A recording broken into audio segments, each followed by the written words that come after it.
Welcome to Game Talk. Here we talk game. And we're going to kick this show off with Super Bowl 51.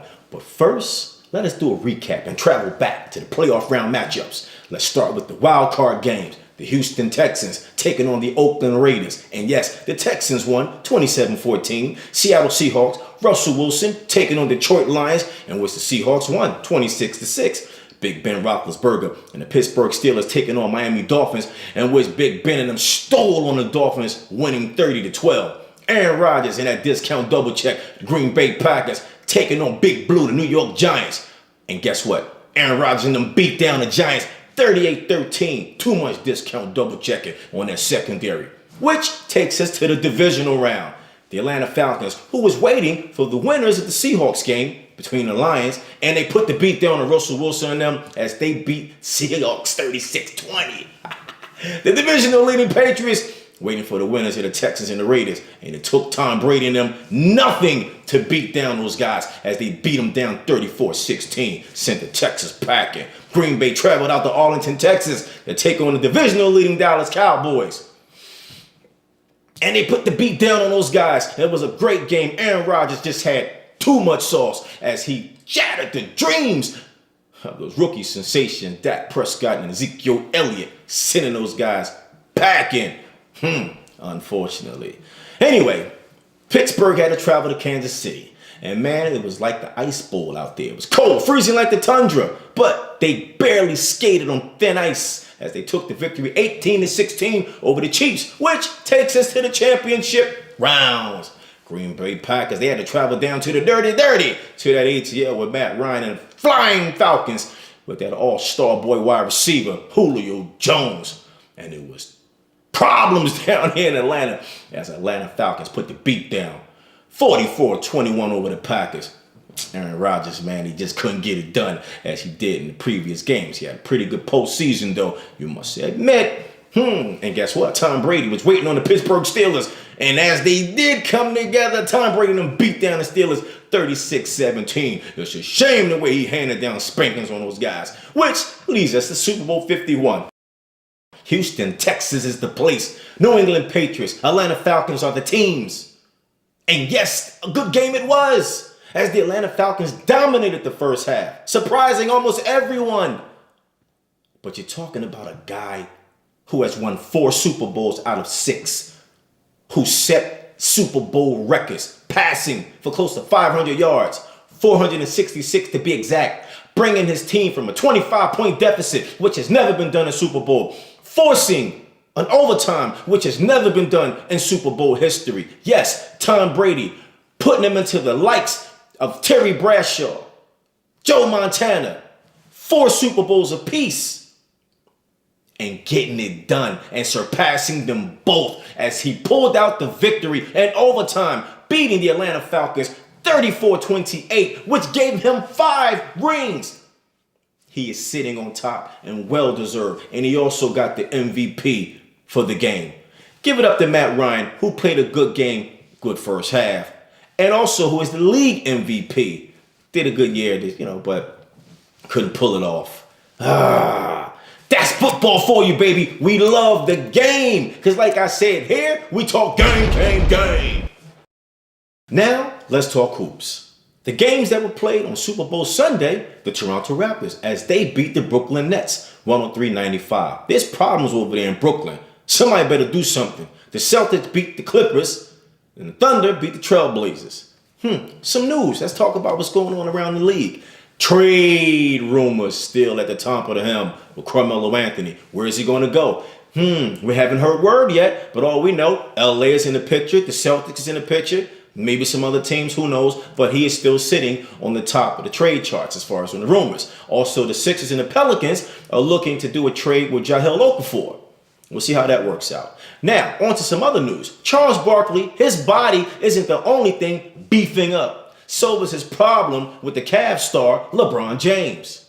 It's been said that LeBron has wanted, some help to try and beat the team a little bit, give them a little more power because they're struggling. J.R. Smith is down with an injury, so it's not as much power going on over there as far as LeBron is concerned. So you ask a team, bring in a little help. Those guys are fresh off the championship. He want to continue winning. I don't see anything wrong with that. But apparently, Charles Barkley said that it's whining and said it's unchampion-like. He needs to compete. And then, comparisons that come up. Michael Jordan has never asked the Bulls organization to bring him help, so forth and so on. You're also talking about, that's Michael Jordan. Two different people, two different caliber of players. I mean, you tell me, do you think it's a problem for a star player who feels as though his team is struggling and he wants help to compete and stay competitive? I mean, we've seen it in the past in Miami, of course, with LeBron James again and D Wade, right? We saw that. And as of current, we see it with Golden State, with Durant, which caused some tension between Russell Westbrook and Kevin Durant. We've seen it in the game that they played previously where Westbrook said some things going off the court when a couple of the teammates were saying what's up, saying goodbye to Durant.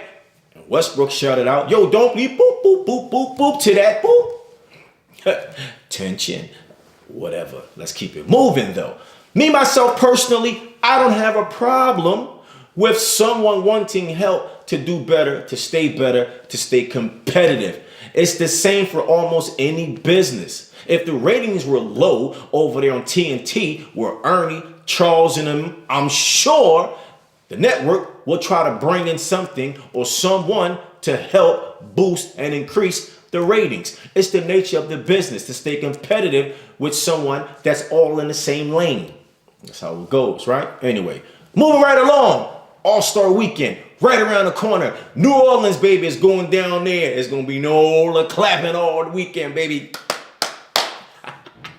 Let's talk about the All-Stars, right? The East, the guards. DeMar DeRozan.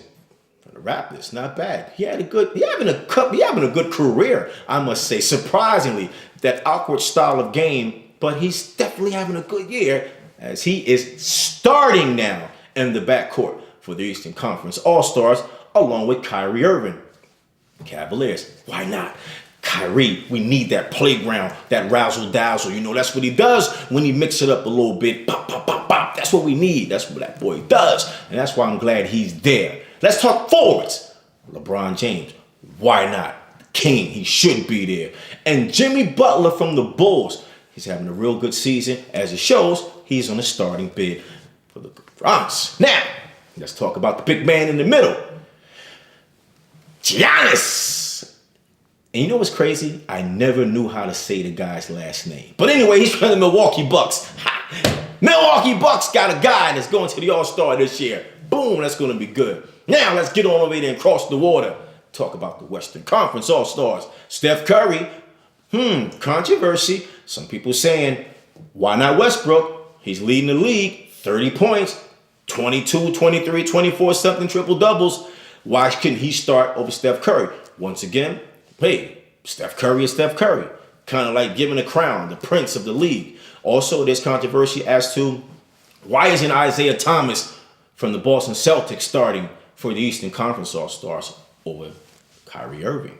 But that's just how it goes. Sometimes it's about popularity. At least the fans are the ones that does the voting. Anyway, let's talk about what else is on that Western side. James Harden. He's over there with them, which is in the starting lineup. And you know what's crazy?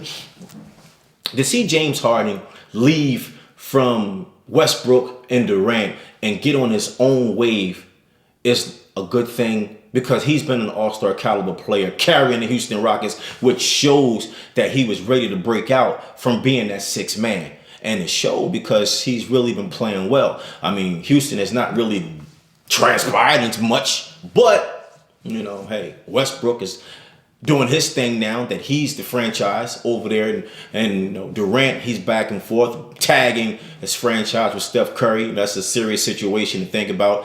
You have a lot of guys over there, and they did it and beefed up for a reason because they would like to win again. So once again, I don't see a problem maneuvering, putting around some different pieces to the puzzle to win. And that's exactly what this is all about. Anyway, the man in the middle, the one and only, who is definitely having an all-star caliber out west, Anthony Davis. He deserved to be there.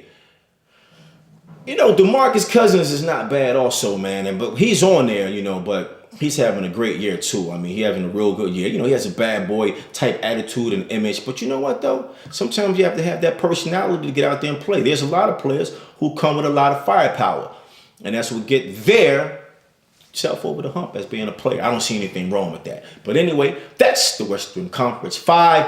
And then you got the subs coming off the bench. Congratulations to all those guys that's coming off the bench. And there's a lot of cats who are making the All-Star for the first time, which is a good thing. Congratulations to all of you guys. And what I would like to do is thank you for tuning in to this episode of Game Talk. We're here, we talk game.